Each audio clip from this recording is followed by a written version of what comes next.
Magandang araw mga kaibigan. Bigyan natin ngayon ng opinion reaction itong post ng Batas PX. Tungkol po ito sa Maharlika Investment Fund na magdadalawang taon na ngayon, July 18. Dahil July 18, 2023 nung pinirmahan yung batas na nag-create ng Maharlika Investment Fund. So 2 years na, anong nangyari? Nakalimutan na yung 150 billion pesos na pera ng taong bayan. Anong nangyari? Ito, today, 2 years ago, on July 18, 2023, President Ferdinand Bongbong Marcos signed Republic Act 11954 into law, which created the Maharlika Investment Fund, the country's first sovereign wealth fund that has a seed capital of 150 billion pesos. The sovereign funds are being managed by Maharlika Investment Corporation, as the government-owned and controlled corporation consists of 9 board seats reserved for the Finance Secretary as ex-officio chair, the presidents of Land Bank of the Philippines and Development Bank of the Philippines, 2 regular directors, a CEO, and 3 independent directors. Alam nyo, ang laki ng sweldo ng CEO. Correct me if I'm wrong, yung matandaanan ko lang, dahil matagal na eh. Abot ata ng basta millions ang kanyang sweldo sa isang taon. Halos ang sweldo ng CEO ng Maharlika Investment Corporation kaparehas sa sweldo ng Central Bank Governor. Ganun po, kalaki ang sweldo nito. Hayahay, kung sa Bisaya. Records show that the seed capital of the MIF has been deposited by government financial institutions such as Land Bank, the DBP, GSIS, Social Security System. Unlike other GOCCs, the MIF vowed to maximize government assets through its investments in projects that generate bigger returns, such as agriculture, infrastructure, digitalization, as well as strengthening the value chain.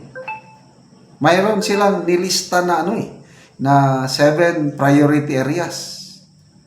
Nakakapagtaka, ang unang project o investment nila is mining. Nagpautang sa isang Australian-based mining company.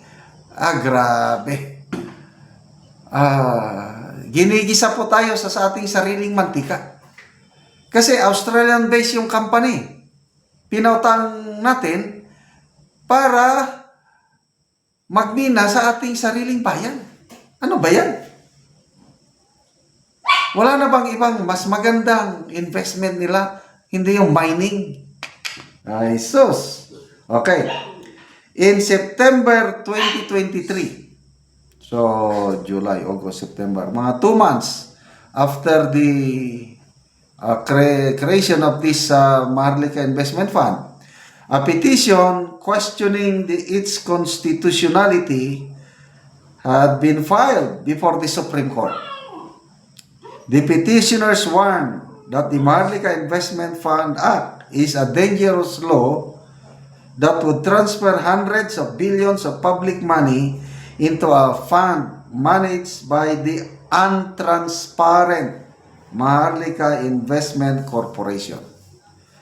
The High Court has yet to issue any decision on the petition, as the oral arguments initially scheduled in April have been repeatedly postponed. So, ako, wala na. Hindi na ako maasa dito sa Maharlika Investment Fund ito. Parang masamang bangungot na lang. Ito na yung Kasi nung una, ito yung pinagmamalaki ng Pangulong Marcos Jr. na legacy project niya. Nung bagong upo siya, nagpunta sa iba't ibang bansa, prinopromote niya ito eh. Kung sakto yung memory ko, Davos, Switzerland. Doon niya pinagmalaki. Nag-i-invite ng mga investors ba? Middle East, ganun. Very optimistic ang Pangulo nung una na marami silang mahihikayat na mga ibang countries, mga mayaman na magbigay ng pera nila ilagay sa Maharlika Investment Fund. Ang tanong, meron na ba? Parang wala eh. Yun lang, yung sariling pera natin, yung garing land bank, sa DBP, saan ba dyan, pinagkukuha. Kaya nakabuo ng 150 billion, pera natin yun. Nasaan yung pera? Yung galing sa... So, kung meron mang legacy, kung meron mang maaalala ng taong bayan na magandang ginawa ng administrasyon ito na. Candidate number 1, Maharlika Investment Fund. Nakalimutan ko na ito eh. Kung hindi nag-post itong Batas PH, wala na. 2 years na pala.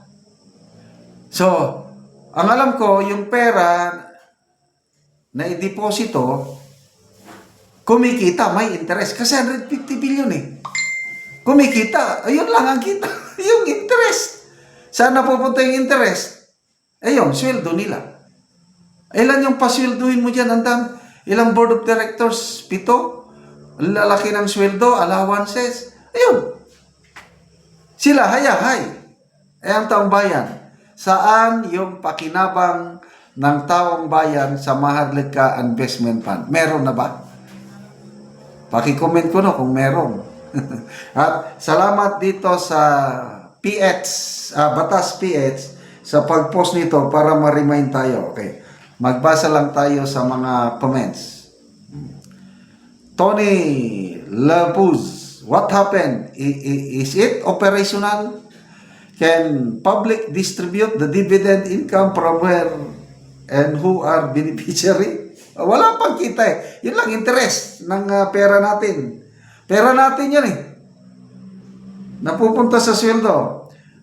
Enobs, Toyots, sabi, yes, Maharlika owned by 2 individuals. Mayroon siyang binanggit. Huwag ko na lang banggitin. 2 tao lang daw ang may-ari ng Maharlika Investment Fund. Owen Mel, dapat alam ng public kung kumita ba ito at saan napunta kita. Part ng tax natin yan. Ang kita lang, ulitin ko, interest. Kasi nakadeposito sa ang sumusweldo, ang lalaking sweldo, yung mga executives ng Maharlika Investment Corporation. So, good luck sa administrasyong ito sa pinaka-the best ninyong legacy. Legacy sa kabutihan o kapalpakan? I don't know. Salamat mga kaibigan sa inyong pagsubaybay sa ating channel. Nakakatulong kayo ng malaki sa Tribong Talandig dahil ang sweldo natin sa channel na ito is pantulong sa nangangailangan. Namimigay tayo ng namimigay tayo ng mga yero at pako sa Tribong Talandig ng Bukidnon para makapagpatayo itong tribong nito ng mas maayos na tahanan. Panoorin niyo ang video na ito.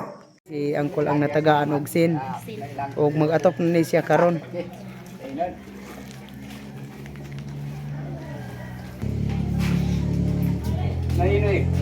Og karon mo na ni ang kadako sa buslot sa balay ni Angkol sa natagaan na mo og yero. Ay dako akong pagpasalamat kay natagaan ko busin. So Katop na ko gyud.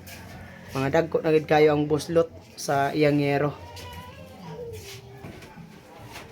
Magtantang na gid si Angkol sa yero kay mag-atop na siya.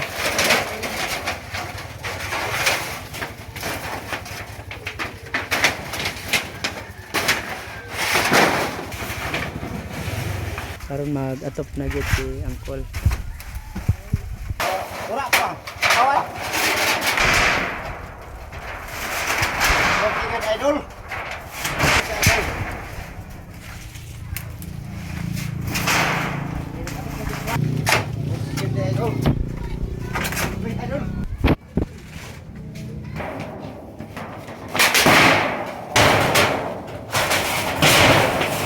Katap lagi si idol.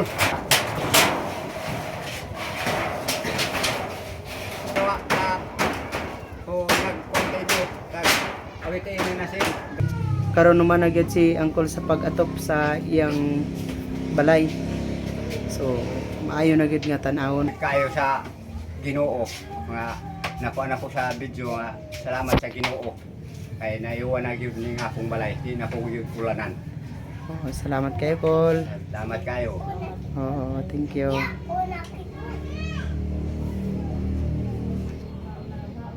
Tawsin, katop na tagyod. Mm-mm.